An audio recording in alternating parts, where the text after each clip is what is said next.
اور پھر فرمایا میں نے ایسے لوگوں کو بھی دیکھا کہ جن کے سامنے انواع و اقسام کے کھانے پڑے ہوئے ہیں، اچھے تازہ اور خوشبودار ماکولات موجود ہیں، لیکن وہ ان کو نہیں لے رہے، بلکہ بدبودار سڑا ہوا گوشت کہیں پڑا ہے اور وہ اس کو اٹھا اٹھا کے کھا رہے ہیں۔ تو مجھے حیرت ہوئی، تو میں نے جبریل سے پوچھا کہ یہ کون بد نصیب لوگ ہیں کہ ان کے سامنے بھنا ہوا تازہ گوشت موجود ہے، خوشبودار گوشت موجود ہے، لیکن یہ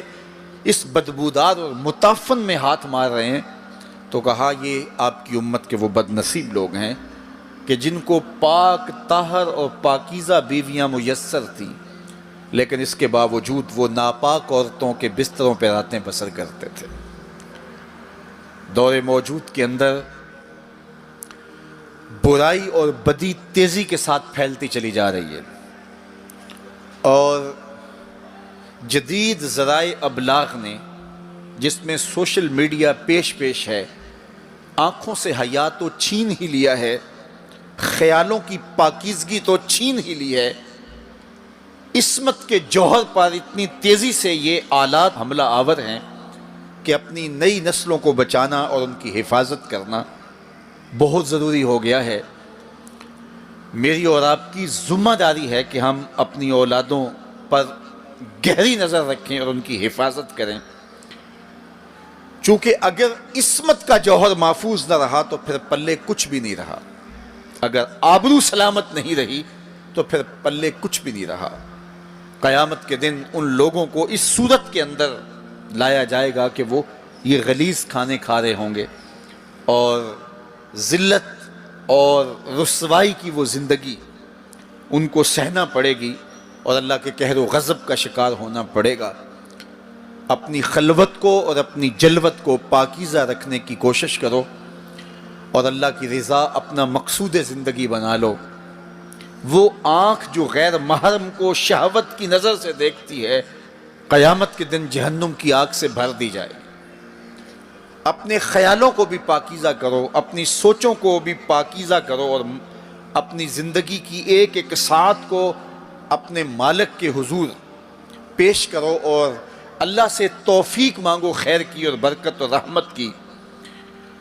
جب انسان کی نگاہ پاک نہیں رہتی تو خیال پراگندہ ہوتے ہیں، خیالات کی ناپاکیزگی اس کی عصمت کے جوہر پہ حملہ آور ہوتی ہے، اور شیطان کے لیے یہ بڑی خوشی کی بات ہے کہ کوئی نوجوان اپنی عصمت اور اپنی آبرو کو داؤ پہ لگا دے۔ تو دور موجود کے اندر یہ فتنہ تیزی کے ساتھ بڑھتا چلا جا رہا ہے، اس میں